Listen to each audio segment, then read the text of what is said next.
এদিকে তৃণমূল ত্যাগী 20 জন এনসিপিআই সাংসদকে notice supreme কোর্টের। 2 সপ্তাহ পর সর্বোচ্চ আদালতে মামলার পরবর্তী শুনানি হবে। সুদীপ বন্দ্যোপাধ্যায় সহ 20 জন বিদ্রোহী সাংসদের পদ খারিজের দাবি।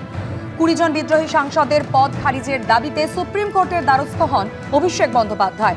তৃণমূল ত্যাগী এই 20 জন এনসিপিআই সাংসদকে নোটিশ দিল সর্বোচ্চ আদালত। 2 সপ্তাহ পর এই মামলার পরবর্তী শুনানি।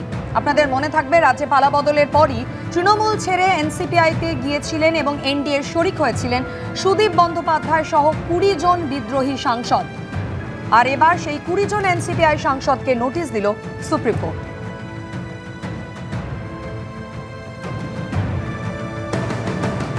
কোলন্দা, আজকে যে নোটিশ ইস্যু হলো, আপনি তো যখন বলতে যাচ্ছিলেন তার আগে আমরা দেখলাম সুপ্রিম কোর্ট বলছে যে তারা নোটিশ ইস্যু করছে। হ্যাঁ, এই একটা কেস যেখানে আমাকে মুখ খুলতে হলো না।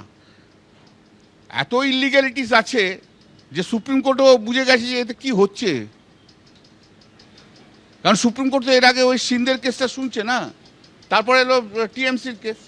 তো ভারতবর্ষের গোটা পার্লামেন্টারি ডেমোক্রেসিটাকে নষ্ট করে দিতে চাইছে রুলিং পার্টি। তো এবার বুঝবে সব। নোটিশ তো ইস্যু হলো, উত্তর তো দিতে হবে। স্পিকারকেও তো ডিসাইড করতে হবে, স্পিকারও ডিসাইড করেনি। বরঞ্চ ওদের সিট আগে অ্যালটমেন্ট করে দিয়েছে, আমাদের সিট পিছনে রয়েছে। এটা আপনি বলছিলেন কি টাইম বাউন্ড এটা করা উচিত? 3 মাসের পুরনো অর্ডার রয়েছে। আমি বলছি তো, আমার বলার দরকার হয়নি। জজ সাহেব জাস্টিস জয়মাল্য বাগচি তো নিজেই বললো এরকম ভাবে হয় না।